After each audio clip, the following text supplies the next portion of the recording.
आइए देखें कि क्या होता है जब हम 2/3 को 4/5 से गुणा करते हैं। तो गुणा करने पर गुणनफल में अंश यानी कि न्यूमरेटर इन दोनों अंश के गुणन यानी कि मल्टीप्लिकेशन से प्राप्त होगा।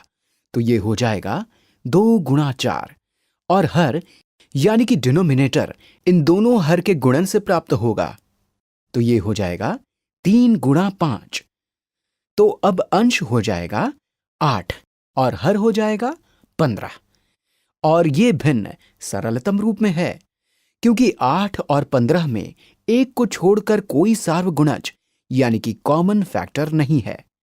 इसलिए उत्तर है 8/15। लेकिन हम कैसे जान सकते हैं कि ये सही उत्तर है? तो इसके लिए इसे दो तरह से चित्र द्वारा प्रदर्शित कर सकते हैं। हम पहले 2/3 को चित्र द्वारा प्रदर्शित कर लेते हैं। मैं यहां 2/3 को चित्र द्वारा प्रदर्शित करूंगा और फिर इसमें 4/5 को प्रदर्शित करूंगा। तो ये 1/3 को प्रदर्शित करता है। ये 2/3 है और ये 3/3 को प्रदर्शित करता है। यहां हमने एक इकाई को 3 हिस्सों में विभाजित किया है। 2/3 इन 2 हिस्सों को प्रदर्शित करता है। हम ये भी कह सकते हैं कि 2/3 का 4/5 भाग 4/5 के 2/3 भाग के समान है।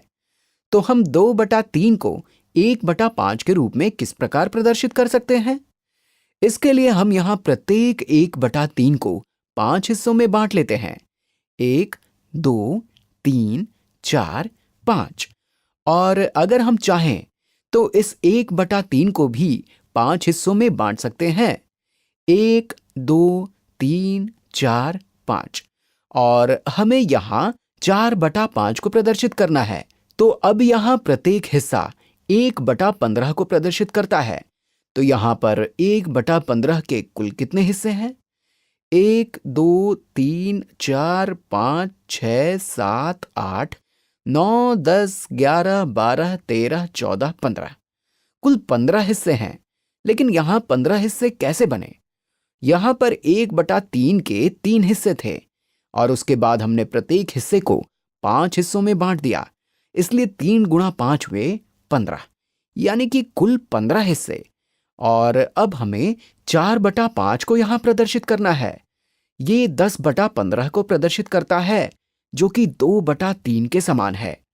अगर हमें 10 में से 4/5 हिस्से को प्रदर्शित करना है तो इसका मतलब है कि हमें 8 हिस्सों को प्रदर्शित करना है। तो अब हम 8 हिस्सों को प्रदर्शित कर लेते हैं। 1, 2, 3, 4, 5, 6, 7, 8। हमने कुल 15 हिस्सों में से 8 हिस्से प्रदर्शित किए हैं यानी कि 8/15 को प्रदर्शित किया है। हम इसे दूसरे तरीके से भी प्रदर्शित कर सकते हैं। हम इसे 1/5 के रूप में प्रदर्शित कर सकते हैं। ये एक पूर्ण इकाई है और अब हम इसे 1/5 के रूप में प्रदर्शित करेंगे। तो इसके लिए मैं इसे 5 बराबर हिस्सों में बांट लेता हूं। 1, 2, 3, 4, 5। 4/5 को प्रदर्शित करने के लिए हम इसमें से 4 हिस्सों को छायांकित यानी कि शेड कर लेते हैं। और अब हमें इसमें 2/3 को प्रदर्शित करना है। तो हम इसे किस प्रकार करेंगे? इसके लिए हम प्रत्येक हिस्से को 3 हिस्सों में बांट लेते हैं। तो एक बार फिर यहां पर कुल 15 हिस्से हैं। 1, 2, 3, 4, 5, 6, 7, 8, 9, 10, 11, 12, 13, 14, 15। हमें पूरी इकाई का 2/3 हिस्सा प्रदर्शित नहीं करना है, बल्कि इस पीले क्षेत्र का 2/3 हिस्सा प्रदर्शित करना है। तो यहां पर 1/15 के कुल कितने हिस्से पीले क्षेत्र को प्रदर्शित करते हैं? 1, 2, 3, 4, 5, 6, 7, 8, 9, 10, 11, 12।